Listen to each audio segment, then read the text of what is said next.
आज इस प्रोग्राम के सदर हम सबके अजीज़ बुजुर्गान मौलाना अब्दुल अजीज़ साहब इस प्रोग्राम में तशरीफ़ लाए हुए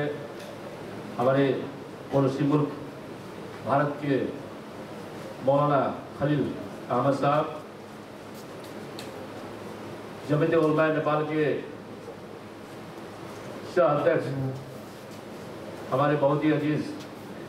मौलाना अली असगर मदनी साहब,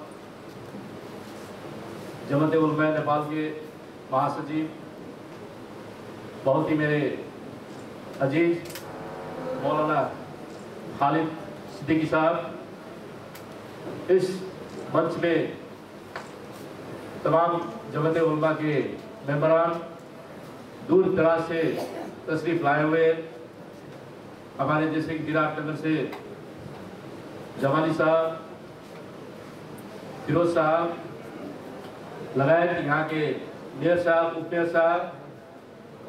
प्रदेश के माननीय सांसद, मेहमान में हमारे अशरफ अली, रोशन झा लगायत आप तमाम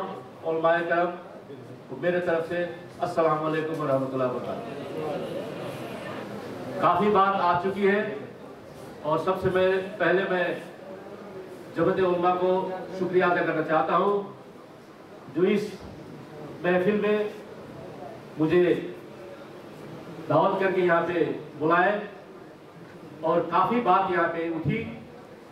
मैं चंद बात आप लोगों के सामने पेश करना चाहता हूँ। जमीयत उलमा एक ऐसी संस्था है जिसका मुझे यहाँ पे पहचान दिलाने के लिए या कुछ ज़्यादा कहने के लिए ज़रूरत नहीं है। हर ज़रूरत वक्त के दौरान जमीयत उलमा ने अपना हैसियत दिखाया है, चाहे वो भूकंप के दौरान हो,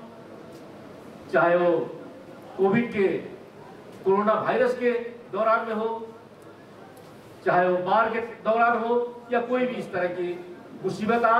जो मुल्क में आती है, उस वक्त में जमीयत उलमा अपना फर्ज अदा करते हुए हर उस जगह पर पहुंचती है जहां पे शायद सरकार को पहुंचने में देरी हो, लेकिन जमीयत उलमा उस जगह पर जल्दी पहुंचती है। मैं आप तमाम बुजुर्गान को कुछ कहना चाहता हूं। जैसे 2072 के संविधान में वाकई में जैसे बात आया कि मुस्लिम का अलग पहचान मिला और उसी 2072 के संविधान में संवैधानिक मुस्लिम आयोग का भी वहां पे रखा गया। तो कहीं ना कहीं जमीयत उलमा और आप तमाम मुसलमानों का इसमें योगदान है। हमारे इसी जिला के दो भाई हमारे शहीद हुए हैं, एक तबरेज और एक का नाम मैं थोड़ा भूल गया हूं। इस जिला के राष्ट्रीय मुस्लिम संघर्ष गठबंधन के जब 2071 साल पुष 5 गते को मेची से महाकाली का मुसलमानों का काठमांडू में बाग बाजार में भेला हुआ था, उस दौरान में मौलाना खालिद सिद्दीकी साहब का अहम रोल रहा, अहम भूमिका रहा, जो गठबंधन का अध्यक्ष उस टाइम में मुझे चुना गया और वो खुद संरक्षक बैठ के काफी जो रास्ता दिखाए और जाके हम लोग ने पूरे मुल्क में अपने अधिकार के लिए, अपने हक हुकूक के लिए हम तमाम मुसलमानों ने बढ़ चढ़ के आंदोलन में हिस्सा लिया। उस आंदोलन का बदौलत है जो आज आपके साथ, आपके पास संवैधानिक मुस्लिम आयोग और आपका अलग पहचान संविधान में शामिल किया गया। अगर उस वक्त में जमीयत उलमा और पूरे मुल्क के मुसलमान इकट्ठे न होते तो शायद इस वक्त में भी हमें मधेसी कोटा में ही रहना पड़ता और हमारे पास संवैधानिक मुस्लिम आयोग भी शायद न होता, क्योंकि 62-63 के आंदोलन में हमारे 12 भाइयों ने शहादत दी। उसके बावजूद भी नेताओं ने उस वक्त में अंतरिम संविधान के दौरान मुस्लिम का अलग क्लस्टर कायम नहीं किया। इस वजह से हम राजनीतिक क्षेत्र में, आर्थिक क्षेत्र में और शिक्षा के क्षेत्र में हम लोग काफी पीछे रहे।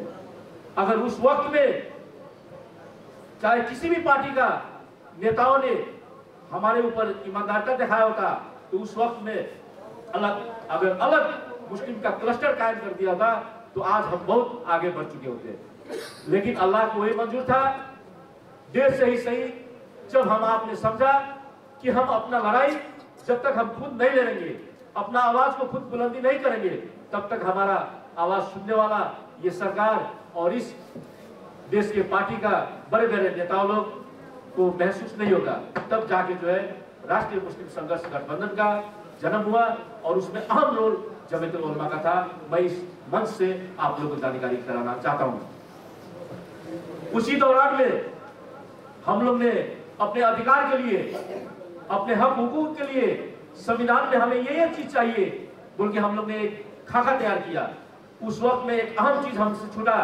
वो है विशेष अधिकार, यानी कि स्पेशल राइट्स। अगर आज आपके पास विशेष अधिकार होता तो आज हर एक वोड़ा में कंपलसरी जो है वोड़ा सदस्य एक मुसलमान, पूरे मेची से महाकाली तक में एक वोड़ा सदस्य अनिवार्य मुसलमान होता, वो हमसे छूटा। आज राष्ट्रीय सभा मुस्लिम विहीन नहीं होता। आज आप जो छुट्टी का बात कर रहे हैं ये सब विशेष अधिकार के तहत आता और ऑटोमेटिकली जो है जो सिस्टम से देने वाला चीज वो हमें सिस्टम से मिलता है। लेकिन हम हिम्मत नहीं आ रहे हैं। हम आज भी उसी संघर्ष गठबंधन के जो हम लोग आंदोलन छेड़े थे, आज भी मुसलमानों के हक के लिए हम आगे हैं, आप लोगों के साथ में, जमीयत उलमा के साथ में कदम से कदम मिला के मुस्लिम आयोग और शमीम अंसारी आपके साथ में। चाहे छोटी बात हो या बड़ी बात हो, आप लोगों को जानकारी होगा। खास करके मैं मौलाना खालिद सिद्दीकी साहब से और मौलाना शफीकुर रहमान साहब से मैं हमेशा रास्ता रखता हूं और छोटी से छोटी बड़ी सी बातें, बड़ी से बड़ी बातें हम लोग सलाह के मुताबिक हम लोग आगे बढ़ाते हैं। मुस्लिम आयोग के तहत आज मुस्लिम आयोग 2 साल जो है हम लोग का खासकर कोविड की वजह से कुछ काम में कठिनाई हुई, लेकिन फिर भी मुस्लिम आयोग का मेन मकसद, मेन वजह जो मुसलमानों के हक हुकूक के साथ साथ मुसलमानों का जो बच्चे का हमारे एजुकेशन का बात है, जो उसकी किस तरह से हम लोग ऊंचाई पर ले जाया जाए। जैसे अभी चंद बात हमारे मौलाना सनाउल्लाह साहब ने पेश किया, तो उसके लिए मैं मुकम्मल अध्ययन का काम आगे बढ़ा रहा हूँ। इंशाअल्लाह ताला आप लोगों के सामने बहुत जल्द जो है उसका जो है रिजल्ट आप लोगों के सामने आएगा, यथार्थ डाटा सहित कि वाकई में मुसलमानों का आवश्यकता क्या है, मुसलमानों का एजुकेशन सेक्टर का अवस्था क्या है, मुसलमानों का इकोनॉमिक अवस्था क्या है, मुसलमानों का जो है मतलब पॉलिटिकल अवस्था क्या है, ये सभी के विषय में, मदरसा का हमारा अवस्था क्या है, कब्रिस्तान का अवस्था क्या है, मस्जिद का अवस्था क्या है, ये सब मिला के जो है एक मुस्लिम प्रोफाइल बनाने के लिए मुस्लिम आयोग आगे बढ़ रहा है। इंशाअल्लाह ताला बहुत जल्द जो है आप लोगों के सामने हम पेश करेंगे और उसी के मुताबिक सरकार जो है पॉलिसी बनाएगी या सरकार जो है मतलब किस जो कम्युनिटी को या किस समुदाय को जो आवश्यकता है वो सरकार जो है,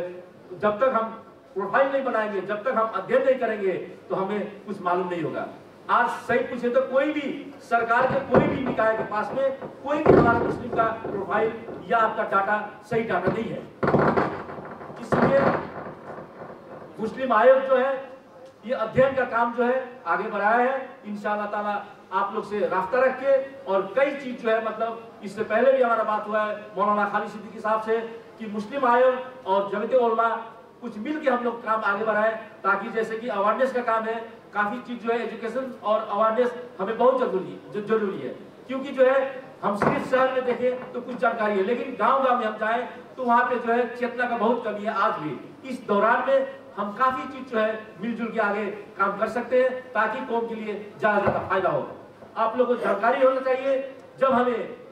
यहाँ पे सप्तरी जिला में उस वक्त में इज्तिमा का, आलमी इज्तिमा का जब रुकावट आ रही थी, कई हमारे बीच में हमारे भाइयों ने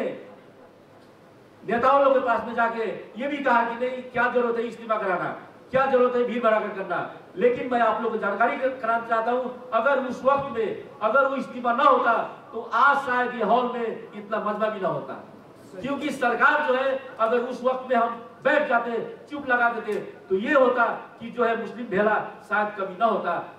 इसलिए आप लोग का दुआ, अल्लाह का करम से हम बढ़ चढ़ के आगे बढ़े। कई जो है हमारे भाई लोग हमें गाली भी देते रहे, फिर भी हमने ये सोचा, आज का नहीं कल के लिए हमने सोचा कि कम से कम ये हम लोग भेला कराएंगे तो कल कोई भी भेला या कोई भी मजलिस जो है सरकार की तरफ से कोई रुकावट नहीं होगा। इस लिहाज से उस वक्त में और काफी आप लोग ने बढ़ चढ़ के जो हिम्मत अफजाई की, उसके लिए मैं आप तमाम भाइयों को तहे दिल से मैं शुक्रिया अदा करना चाहता हूँ। उसी तरह जो पहला कोविड के दौरान में आप लोग को मालूम होगा, जो हमारे कई कुछ मीडिया जो अनऑफिशियल कहिए, वो मीडिया ने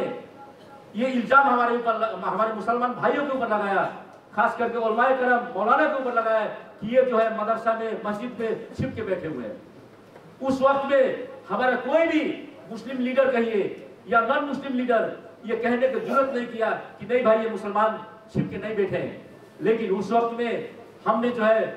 खुल के सामने आए, विज्ञप्ति निकाला, मीडिया को हमने जानकारी दिया कि हमारे मुसलमान भाई मदरसा में या मस्जिद में छिप के नहीं, वो बाध्यता बस लॉकडाउन की वजह से वो फंसे हुए हैं, छिपे हुए नहीं है। कई जो है आपको मालूम होगा कहीं कहीं पे जो है इस तरह से